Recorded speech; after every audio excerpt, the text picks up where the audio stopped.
오늘은 계시록 1장 16절부터 18절 말씀으로 볼지어다 이제 세세토록 살아있어 사망과 음부의 열쇠를 가져노니라는 제목으로 은혜를 나눕니다. 자, 살아계신 예수님께서 무엇을 가지셨다고요? 이제는 사망과 음부의 열쇠를 가졌다 그랬습니다. 그래서 다시 오시는 예수님에 대해서 살펴봅니다. 초림의 예수님은 화평의 복음을 위해서 오셨고, 그리고 마지막 때에 오시는 주님은 우리에게 검을 주었노라 그렇게 말씀하십니다.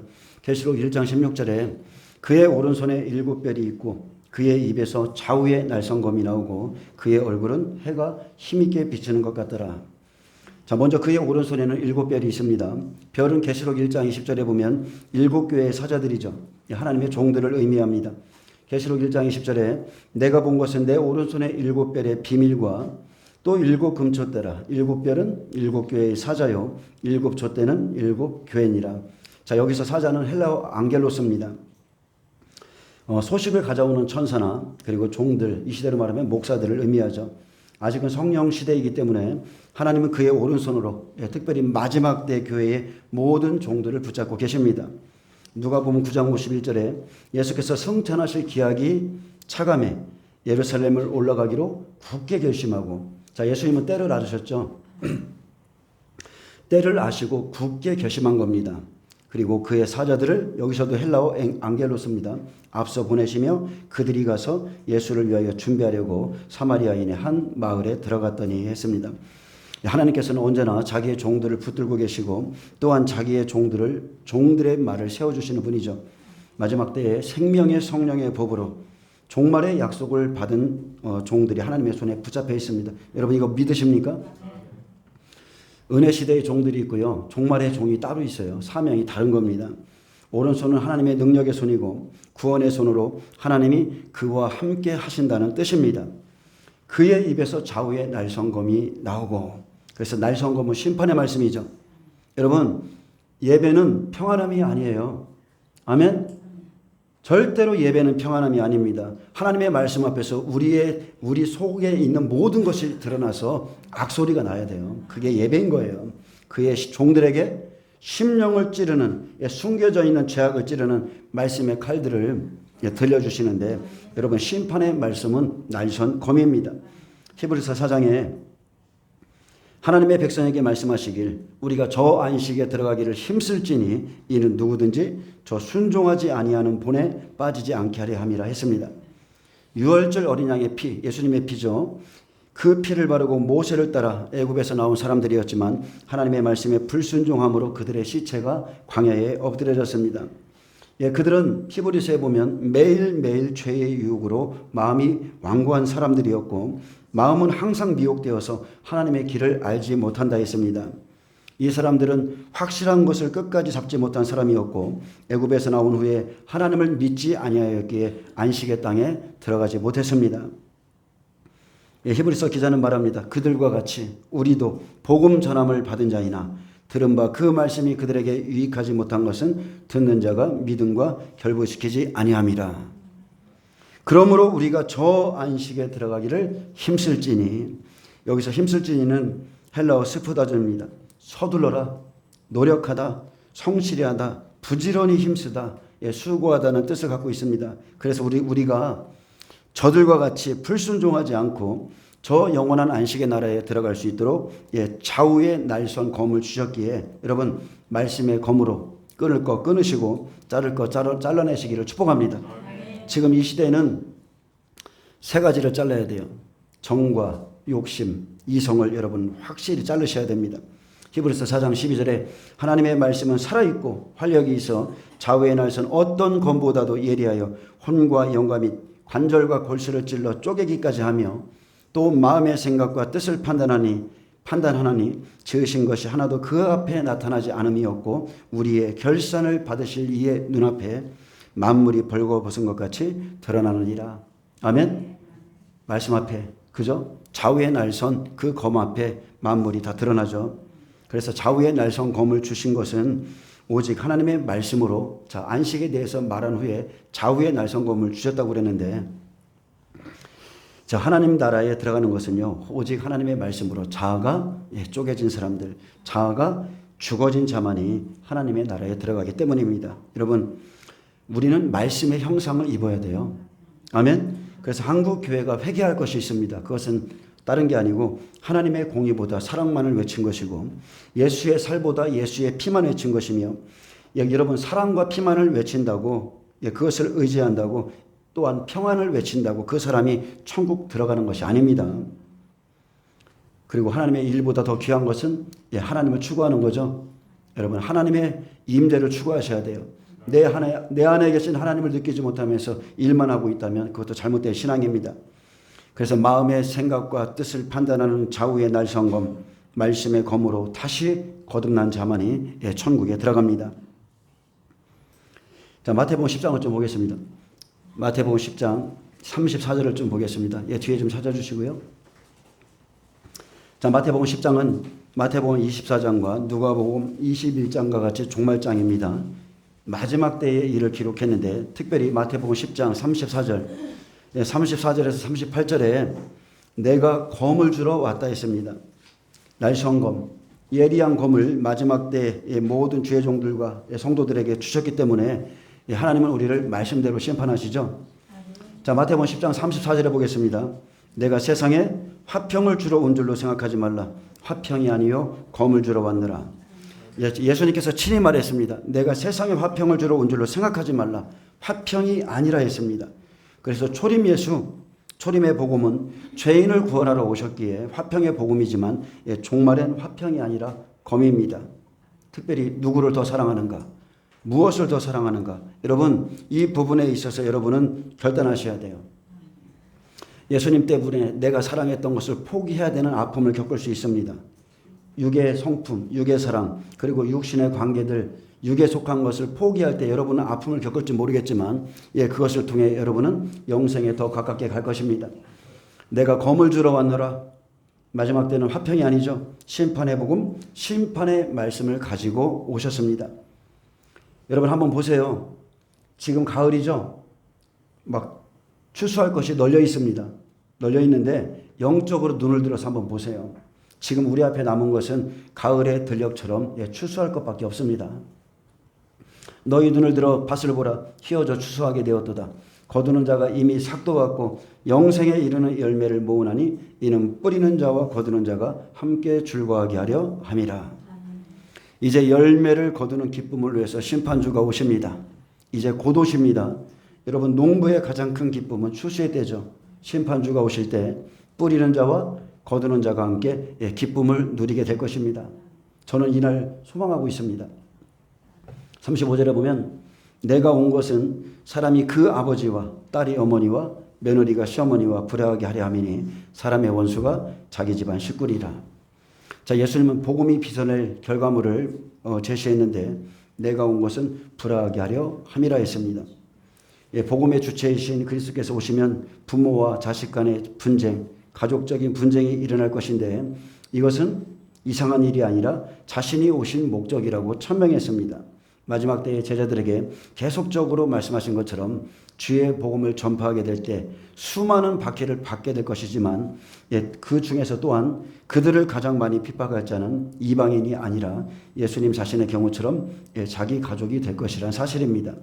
마태복음 13장 53절에 보면 예수님은 그의 고향에서 가장 많은 배척과 또한 가족들로부터도 배척을 당했습니다. 그러므로 선지자가 자기 고향과 자기 집 외에서는 존경을 받지 않음이 없는 일을 하셨고 그들이 믿지 아니하므로 거기서 많은 능력을 행하지 않으시니라 했습니다. 자, 선지자가 어디서 대접을 못 받아요? 자기 고향 그리고 자기 집 외에서는 존경을 받지 않음이 없다고 그랬어요. 요한복음 7장 3절에서 5절에도 그 형제들이 이르되, 자, 예수님의 친형제들이죠. 당신이 행하는 일을 제자들도 보게 여기를 떠나 유대로 가소서. 스스로 나타나기를 구하면서 묻혀서 일하는 사람이 없나니 이 일을 행하려거든 자신을 세상에 나타내소서 하니 이는 그 형제들까지도 예수를 믿지 아니함이더라. 예루살렘에 올라가면 죽을 것을 뻔히 아는데도 가라고 하죠. 예수를 믿지 않습니다. 여러분, 복음이란 건 다른 게 아니에요. 어둠의 영역에 빛이 들어온 거죠. 그래서 복음이 들어오거나 복음을 전파할 때 가족 간에 불화가 일어나는 것은 너무나 당연한 일입니다. 에베소서 2장 2절에 보면 그때의 너희는 그 가운데서 행하여 이 세상 풍조를 따르고 공중의 권세 잡은 자를 따랐으니 곧 지금 불순종의 아들들 가운데 역사하는 영이라. 자, 불화가 일어나는 가장 큰 이유가 뭐예요? 이것은 영적인 문제입니다. 하나님의 영과 세상의 영은 함께 할 수 없기 때문에 항상 충돌할 수밖에 없습니다. 바울이 복음을 전파할 때에도 그를 가장 핍박한 사람도 로마인이나 이방인들이 아니라 같은 동족인 유대인들이었죠. 하나님을 믿는다 하지만 다른 영, 다른 복음, 다른 예수를 믿게 되면 부딪힘이 있어요. 그렇다고 우리가 믿지 아니하는 가족을 원수 취급해서는 안 된다는 것을 여러분 기억하셔야 됩니다. 적대감을 갖는 쪽은 우리가 아니라 믿지 아니하는 사람이어야 돼요. 아멘. 성경은 그것을 말합니다. 영이 다르고 말씀이 다르고 또한 생각이 다르기 때문에 원수처럼 되지만 특히나 신앙 안에서 서로의 생각이 다르면 정말로 원수처럼 됩니다. 남편과 아내나 또 부모나 자식이 함께 믿으면 마지막 때의 복음이 화평이 되겠지만 여러분 혼자만 믿게 되면 그것은 불화입니다. 내가 불화하게 하려 함이니 주님이 그랬어요. 천국이냐 이 땅의 삶이냐 스스로 선택하셔야 돼요. 특히나 여기에서는 젊은 세대들과 늙은 세대가 서로 불화하게 될 것을 표현했습니다.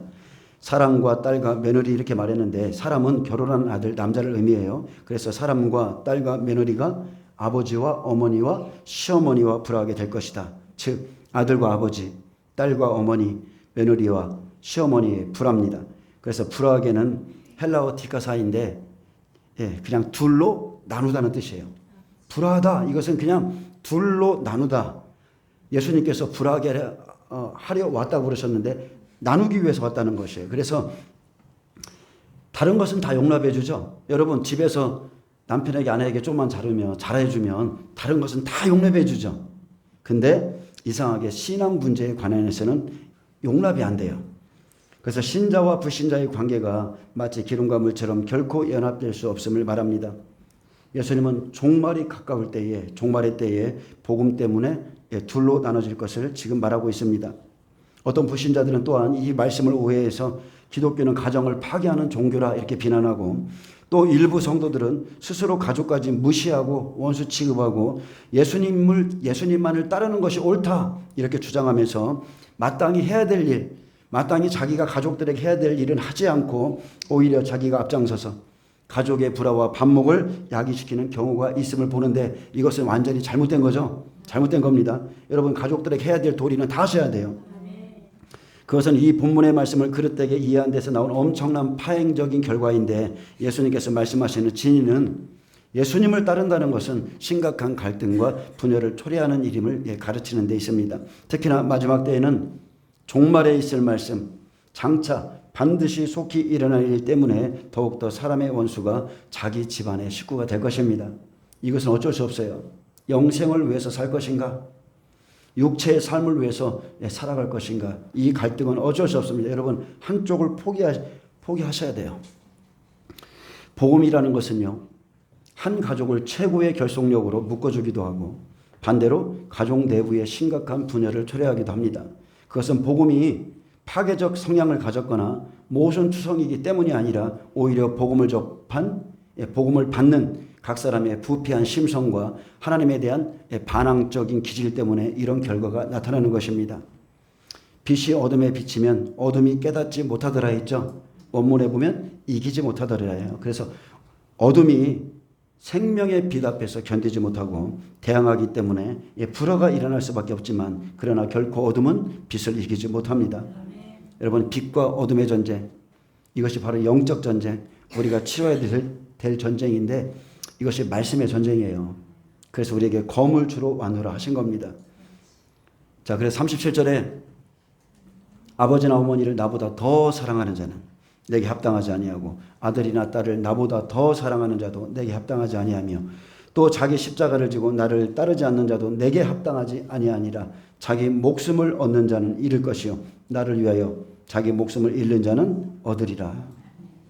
자기 목숨을 얻기 위해 사는 자는 여러분 잃게 될 겁니다. 그러나 예수님 때문에 목숨을 잃는 자는 영원한 생명을 얻습니다. 예수님은 자연적인 성품에서 나온 혈연적, 인본적인 사랑보다 더 큰 사랑을 요구하시죠. 나보다 더, 나보다 더, 나보다 더 이렇게 말하면서 그 무엇을 나보다 더 사랑하는 자는 내게 조금도 합당치 않다. 아무런 가치가 없다. 이것을 3번이나 강조했습니다. 가족을 사랑하지 말라는 뜻이 아니라 그 어떤 것보다 예수님을 최우선으로 사랑해야 함을 강조하고 계시죠. 그래서 그리스도인의 제자된 자의 제1의 의무와 본분은 바로 그리스도를 사랑하는 일입니다. 모든 계명 중에 첫째는 뭡니까? 하나님 사랑이죠. 마가복음 12장 28절에 보면 모든 계명 중에 첫째가 무엇이니까 예수께서 대답하시되 첫째는 이것이니 이스라엘아 들으라 주 곧 우리 하나님은 유일한 주시라 내 마음을 다하고 목숨을 다하고 뜻을 다하고 힘을 다하여 주 너의 하나님을 사랑하라 하신 것이요 둘째는 이것이니 내 이웃을 내 자신과 같이 사랑하라 하신 것이라 이보다 더 큰 계명이 없느니라. 다하고 다하고 다하고 다하고 다하고 사랑하라. 예. 그래서 그리스도인들은요 사랑의 개념을 명확히 정의해 두셔야 됩니다.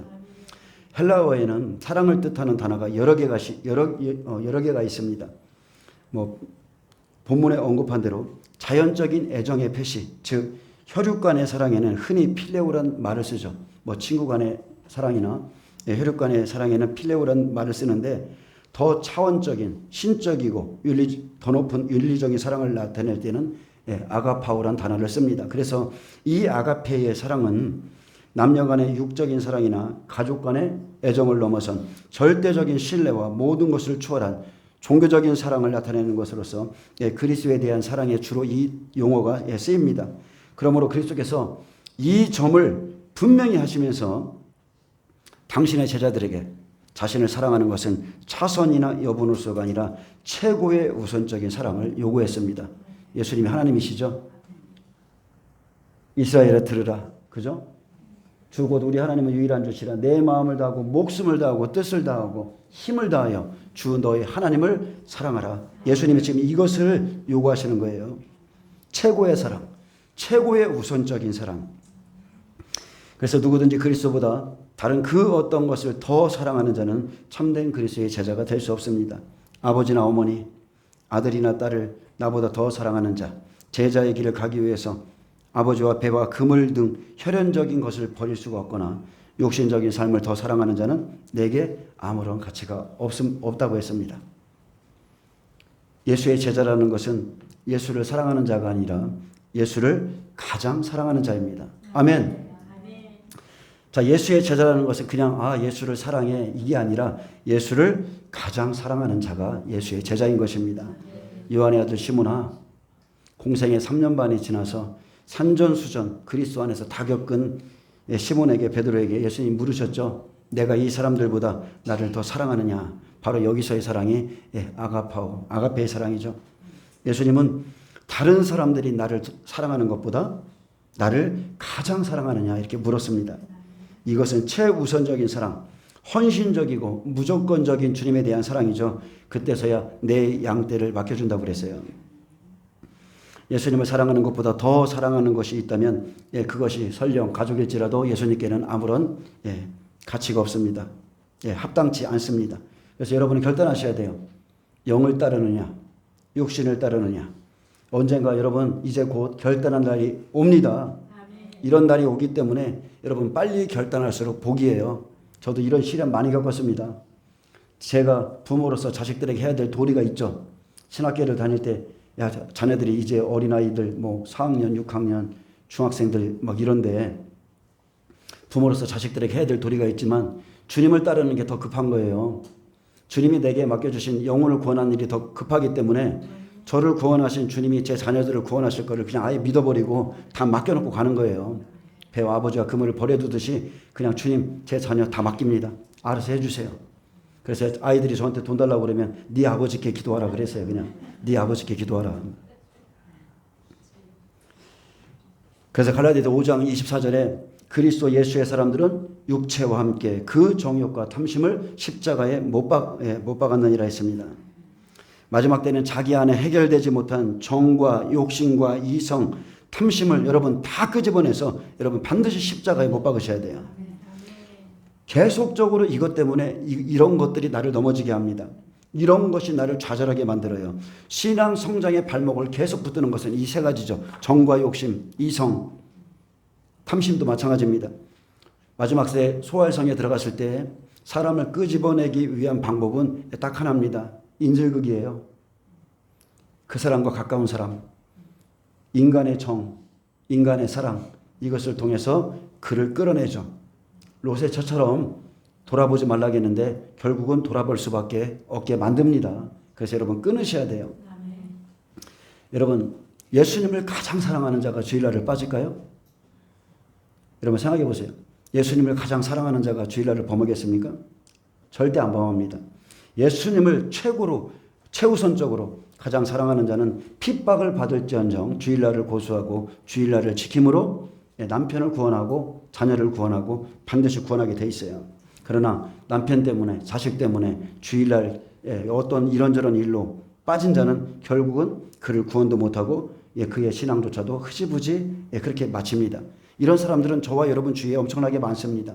왜 그래요? 이런 결과는 다른 게 아니죠. 그가 예수님을 가장 최우선적으로 사랑하지 않았기 때문에 그렇습니다.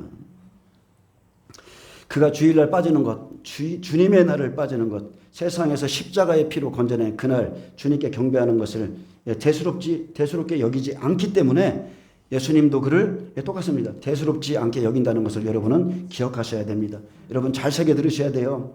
예수님을 최우선적으로 사랑하지 않으면, 그분을 최우선적으로 생각하지 않으면 예수님께는 그냥 합당치 않은 거예요.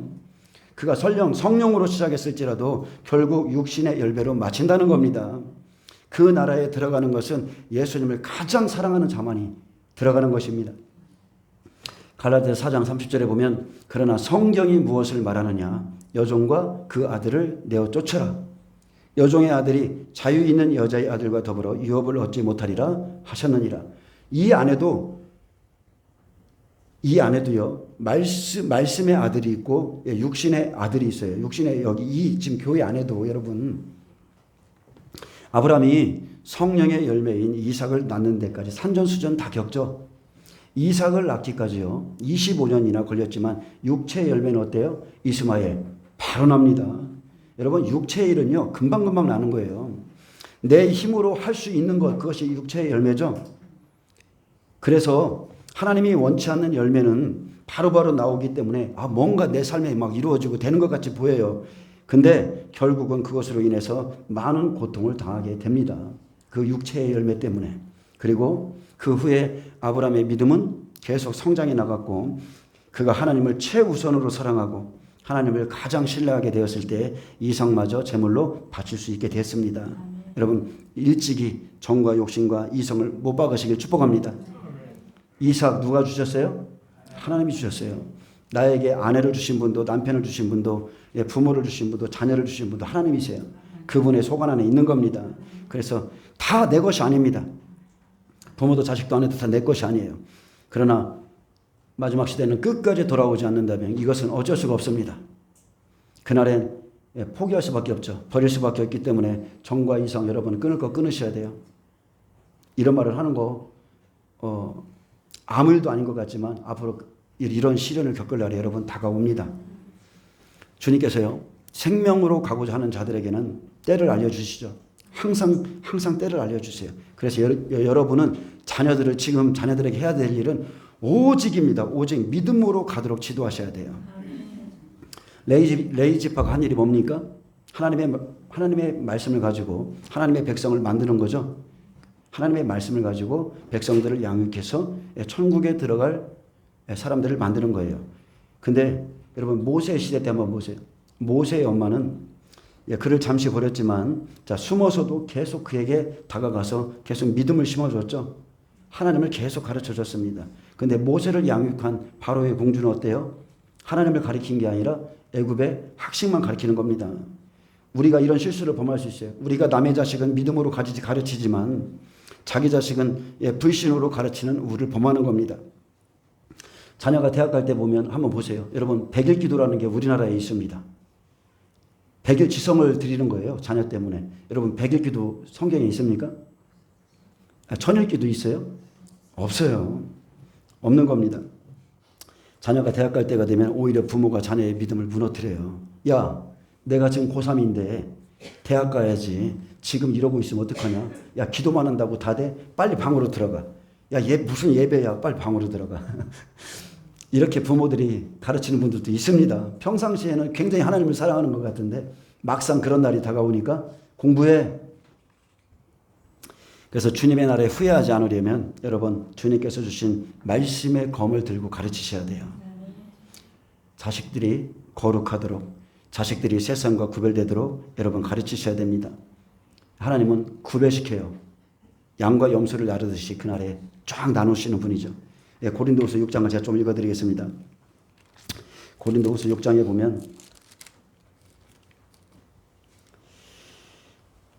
자, 우리는 살아계신 하나님의 성전이라 했습니다. 너희는 믿지 않는 자와 멍에를 함께 매지 말라. 의와 불법이 어찌 함께하며 빛과 어둠이 어찌 사귀며 그랬습니다. 이것은 세상에 있는 사람들을 말하는 게 아니라 교회 안에 있는 사람들에 대해서 말하는 거예요. 다시 한번 읽습니다. 교회 안에 이런 사람들이 있어요. 너희는 믿지 않는 자와 멍에를 함께 매지 말라. 의와 불법이 어찌 함께하며 빛과 어둠이 어찌 사귀며 그리스도와 벨리알이 어찌 조화되며 믿는 자와 믿지 않는 자가 어찌 상관하며 하나님의 성전과 우상이 어찌 일치가 되리요. 우리는 살아계신 하나님의 성전이라. 이와 같이 하나님께서 이르시되 내가 그들 가운데 거하며 두루 행하여 나는 그의 하나님이 되고 그들은 나의 백성이 되리라. 그러므로 너희는 그들 중에서 나와서 따로 있고 부정한 것을 만지지 말라. 내가 너희를 영접하여 너희에게 아버지가 되고 너희는 내게 자녀가 되리라. 전능하신 주의 말씀이니라. 아멘. 아멘입니다. 여러분 다 하나님은 교회 안에서도 가릅니다. 자, 그리고 또 그의 얼굴은 해가 힘있게 비치는 것 같더라 했습니다. 그래서 마지막 때 사역을 감당할 때 선지자들이 전한 약속의 말씀대로 빛을 발하는 심판의 시간이기 때문에 그의 얼굴이 해가 힘있게 비치는 것 같다 이렇게 말한 겁니다. 복음이죠. 해는 복음이 힘있게 비치죠. 약속의 말씀대로 기록된 말씀이 그대로 이루어집니다. 그래서 빛을 발하는 심판의 시간에 그의 얼굴은 해가 힘있게 비칩니다. 자, 17절 보겠습니다. 계시록 1장 17절 내가 볼 때에 그의 발 앞에 엎드러져 죽은 자같이 되매 그가 오른손을 내게 얹고 이르시되 두려워하지 말라. 나는 처음이요 마지막이니. 자, 사도 요한은 공생애 때 늘 가까이 보았던 주님이 왕권을 가지고 오시는 심판의 주님이신 것을 보았을 때 그는 두려움에 죽은 자같이 되었다 고백했습니다. 예수님은 처음 세상을 창조하신 분이고 마지막 때 세상을 심판하신 하나님이십니다. 요한은요 초자연적인 환상을 통해서 예수님을 보았을 때 그의 발 앞에 엎드려서 죽은 자같이 되었다고 고백했습니다. 이러한 반응은 참된 계시를 받을 때 흔히 일어나는 일이죠. 참된 계시를 받을 때의 반응은 이와 같습니다. 인간인 사도 요한이 그리스도를 보았을 때의 반응은 그의 영광 앞에서 두려움과 떨림으로 압도되었습니다. 그는 이미 예수님을 알고 있었어요. 3년 반이나 주님을 따라다녔지만 그의 품 안에도 안겨봤지만 그 예수님과는 전혀 다른 분이셨습니다. 자기를 늘 사랑해 주시던 예수님의 품에 누웠던 요한이 두려울 정도면 우리의 연약한 믿음으로는 여러분 더욱더 그리스도를 두려워하셔야 됩니다. 한번 생각해 보세요. 주님을 본다면 지금 이 모습 그대로 내가 주님을 본다면 나는 과연 어떤 모습으로 설 수 있는가? 주님 앞에 인간의 연약성과 죄악으로 말미암아 느끼는 두려움은 일반적인 공포나 또 전율의 감정과는 전혀 다른 것입니다. 여러분 두렵다는 것은요 하나님을 보고 두렵다는 것은 일반적인 어떤 느끼는 그런 공포의 감정과는 완전 틀려요. 저는 이거를 한 이틀 경험해 봤거든요. 제가 죄를 범했을 때 하나님이 흑암 중에 저를 이틀이나 찾아오셔서 그것을 자신의 모습을 흑암 중에서 보여주셨을 때 저는 떨려서 엎드려져서 눈물 콧물로 그냥 아주 일어나지도 못하고 아주 막 엄청 기도했던 적이 있었는데 그 두려움은 잊을 수가 없어요. 하나님 두려우신 분입니다. 사랑이시지만 또한 두려운 분입니다. 예레미야는 내 마음이 상하며 내 모든 뼈가 떨리며 내가 취한 사람 같으며 포도주에 잡힌 사람 같으니 이는 여호와와 그의 거룩한 말씀 때문이라 고백했습니다. 여호와 앞에 서면 그분의 말씀 앞에 서면 내 모든 뼈가 떨리는 겁니다. 그래서 내가 볼 때에 놀라서 그 앞에 엎드려서 죽은 자 같이 되었을 때 그가 오른손을 얹고 위로하면서 말씀했습니다. 두려워하지 말라. 나는 처음이며 마지막이다. 이렇게 말씀했어요. 8절에서는 하나님의 칭호로서 나는 알파와 오메가라 말씀하셨고 여기서는 그리스도의 칭호로 말씀했어요. 두려워하지 말라. 내가 알파와 오메가다. 예수님이 시작이라는 거예요. 예수님 하나님이시라는 거죠.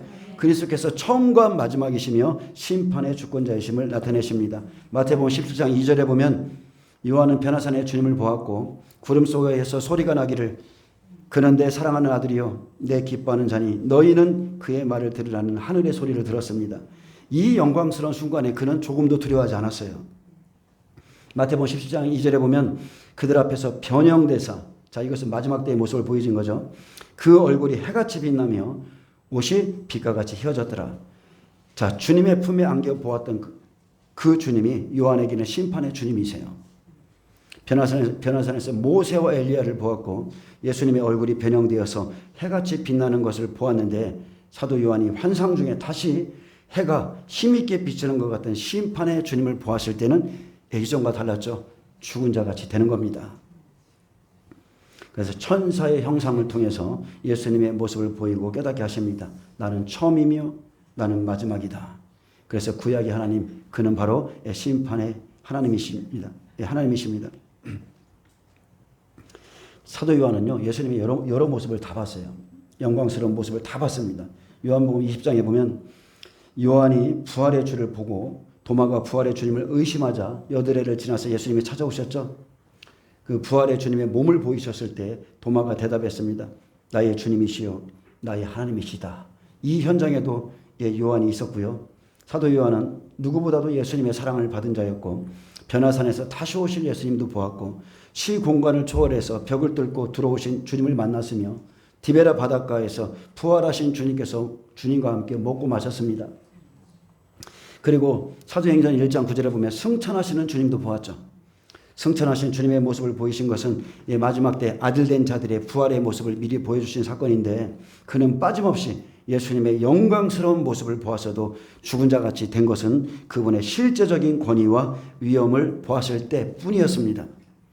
그래서 그는 구속자이신 우리의 구속자이신 하나님의 아들뿐 아니라 온 우주를 창조하시고 심판하시는 주님이시죠. 여러분 우리가 예수님을 제대로 알 때 그때서 하나님을 두려워하게 됩니다.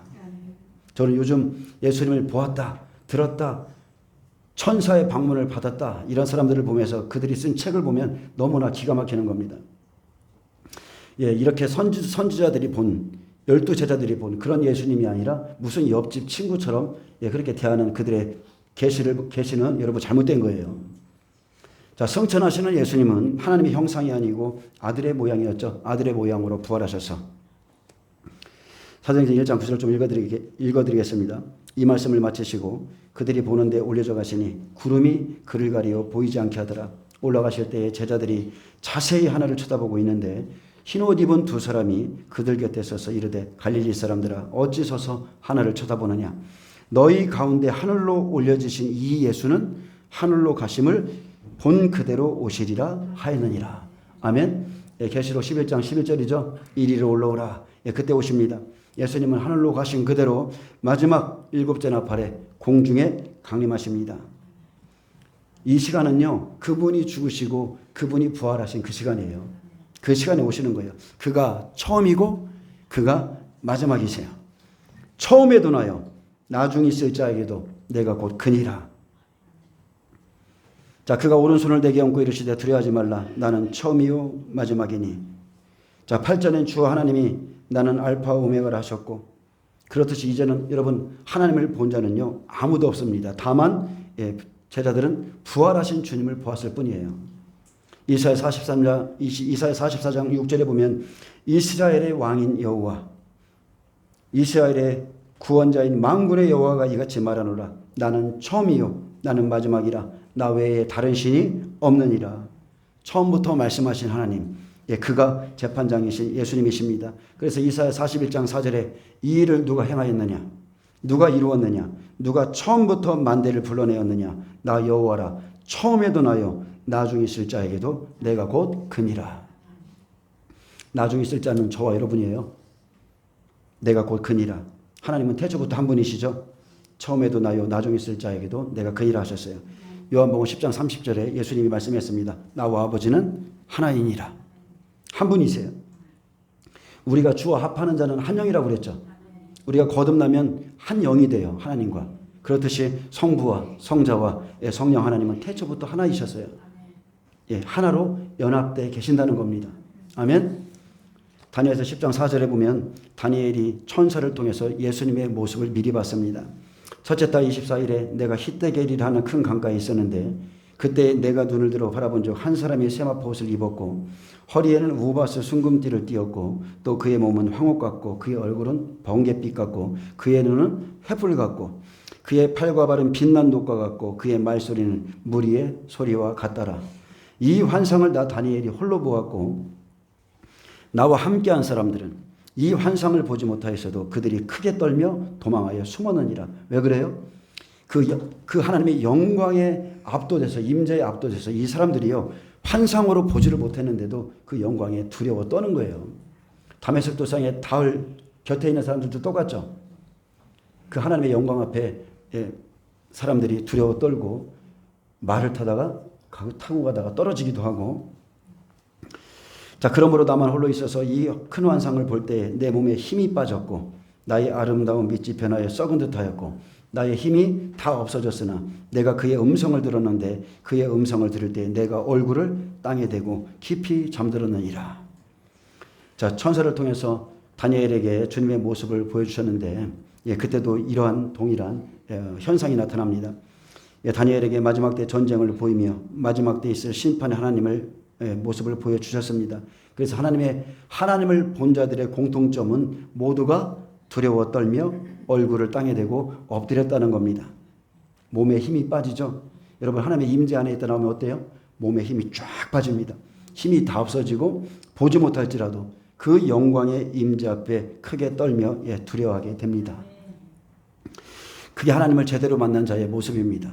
이 시대의 사람들의 간증과는 너무나 다른 하나님이죠. 저도 하나님을 진짜 처음 뵀었을 때 엎드려져서 일어나지 못했어요. 자, 계시록 1장 18절 보겠습니다. 곧 살아있는 자라 내가 전에 죽었었노라. 볼지어다 이제 세세토록 살아있어 사망과 음부의 열쇠를 가졌노니. 아멘.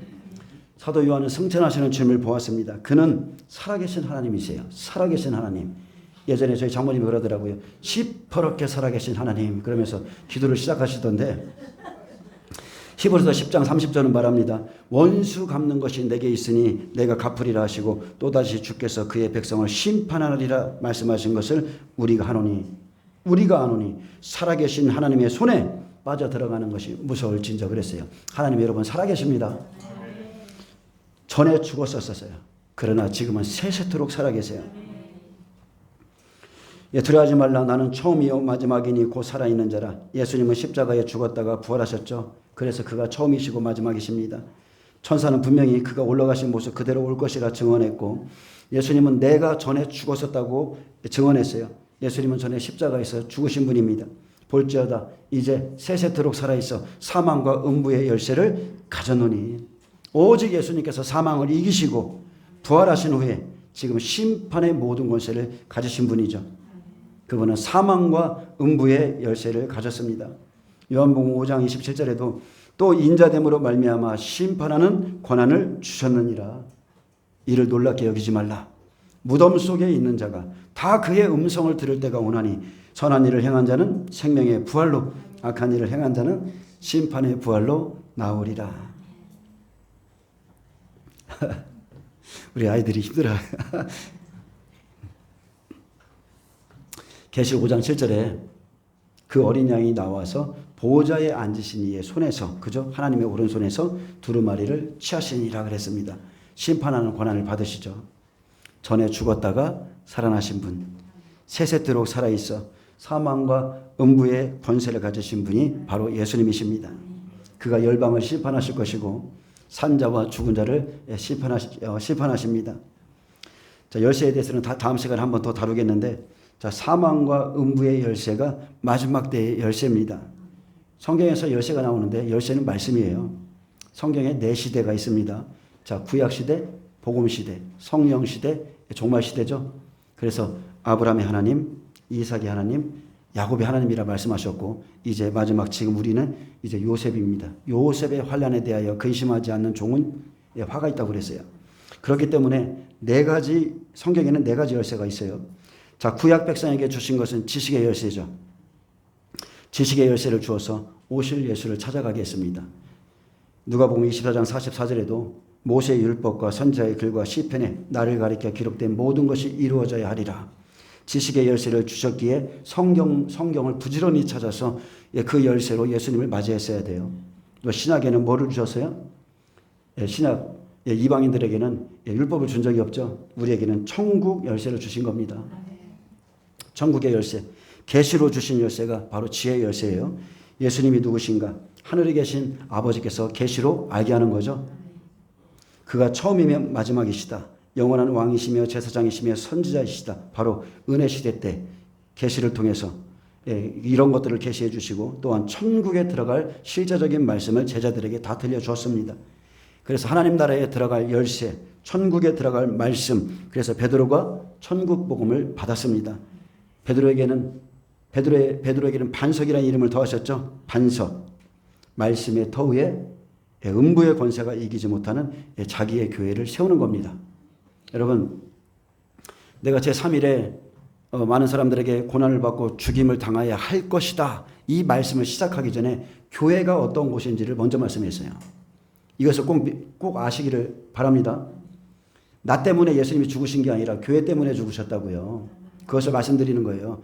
모든 사람들은, 이 시대의 사람들은 성령 받은 내가 교회야 착각하고 계신데, 그것은 완전히 잘못된 말씀이고, 바위나 시므나 내게 복이 있도다. 이것을 내게 알게 하시는 이는 하늘에 계신 내 아버지시니라. 아멘. 그 고백 위에 내 교회를 세울 것을 말씀하시고, 그 다음에 이제는 내가 이제 종교 지도자들로부터 고난을 받고 죽을 거야. 그때부터 그렇게 말씀하신 거예요. 교회를 세우기 위해서 자기의 피로 사신 교회를 돌보게 하셨느니라. 사도행전 20장 24절에 그렇죠? 자기의 피로 사신 교회. 그래서 그리고 마지막 7교회 시대엔 필라델비아 교회처럼, 자, 우리 시대입니다. 자, 이제 은혜 시대의 끝자락. 우리는 지금 무엇을 받아야 되느냐? 여러분, 다윗의 열쇠를 받아야 돼요. 가장 장성한 교회. 그것은 왕의 복음이죠.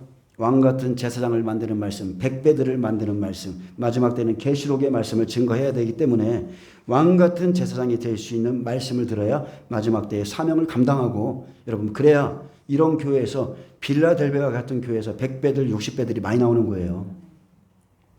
율법 시대는 율법이 왕이죠. 예수님 때는 복음의 제사장을 율법 시대에 만들었어요. 아멘. 율법 아래 오셔서 율법 시대에 복음의 제사장을 만든 거예요. 그래서 예수님께 돌아와서 은혜 시대를 사는 겁니다. 똑같습니다. 예수님께서 오셨을 때 바리새인 서기관들이 율법을 가지고 왕노릇했기 때문에 자기 사업, 자기 일, 다 그 일을 했기 때문에 그들은 복음으로 돌아오지 않았어요. 그래서 창기, 세리, 어부들, 이들이 돌아와서 은혜를 받고 돌아와서 준비했기 때문에 그들에게 은혜 시대가 되고, 추수의 때를 몰랐던 그 율법의 제사장들 다 버리죠. 그리고 예수님이 어부들을 특별히 제자들로 불러서 쓰셨습니다. 근데 이 일이 마지막 때도 똑같다는 거예요. 많은 대형교회의 종들, 큰 물고기들이죠. 요나를 삼켰던 물고기, 그게 바로 바리새인 서기관들이잖아요. 그런데 교회가 크니까 큰 종들이 돌아오지 않기 때문에 마지막 때를 준비하지 못한 은혜 시대 종들은 마지막 때 여러분 똑같이 버림받는 겁니다. 이게 이해되십니까? 지금 마지막 때의 계시가 부어지고 있고, 이제 주님이 추수할 때가 오고 있는데 여전히 은혜 시대 때만 붙들고 있고 왕노릇하는 이 사람들이 마지막 때에 버림받는다는 거예요. 그리고 사망과 음부의 열쇠가 나옵니다. 이것은 다윗의 열쇠죠. 다윗의 열쇠를 가진 자로 마지막 시대 이제 환란 속에 들어가면 이것이 바로 두 증인의 권세, 준비된 말씀 때문에 권세를 받는데, 이것은 다른 게 아닙니다. 여러분, 심판의 말씀이에요. 두 증인이 받은 권세는 죽이는 권세, 살리는 권세, 죽이고 살리는 권세예요. 사망할 자들을 음부에 보내는 말씀이죠. 계시록 11장 다 읽어보세요. 사망할 자들, 생명 없는 자들을 음부에 보낼 말씀입니다. 다시 오실 예수님은 누구인가? 자, 말씀했습니다. 두려워하지 말라. 여러분 두려워하지 마세요. 우리는 지금 준비되고 있습니다. 예, 잠자고 있는 게 아니라 저와 여러분은 이미 준비되고 있어요. 그렇기 때문에 두려워하지 말라. 나는 처음이요 나는 마지막이니 곧 살아있는 자라. 내가 전에 죽었었느라 볼지어다 이제 세세토록 살아있어 사망과 음부의 열쇠를 가져노니 했습니다. 그래서 다시 오시는 예수님은 사망과 음부의 열쇠를 가지신 바로 우리의 심판주이시며 우리를 구원하러 이 땅에 오십니다. 저와 여러분을 구원하러 오시는 거예요. 그래서 우리가 거룩한 손을 들고 그분을 기쁨으로 맞이할 수 있도록 항상 흠없이 준비되시기를 예수님의 이름으로 축복합니다. 예, 기도합니다. 예수님 감사합니다. 특별히 하나님 생명의 샘 교회를 통해서 마지막 때를 준비할 수 있도록 은혜 베풀어 주심을 감사합니다. 저희는 정말로 아무것도 아닙니다. 오직 주의 은혜를 받아서 마지막 때의 소식을 듣게 하시고 우리가 주님의 오실 길을 열고 준비하는 자가 되게 하심을 감사합니다.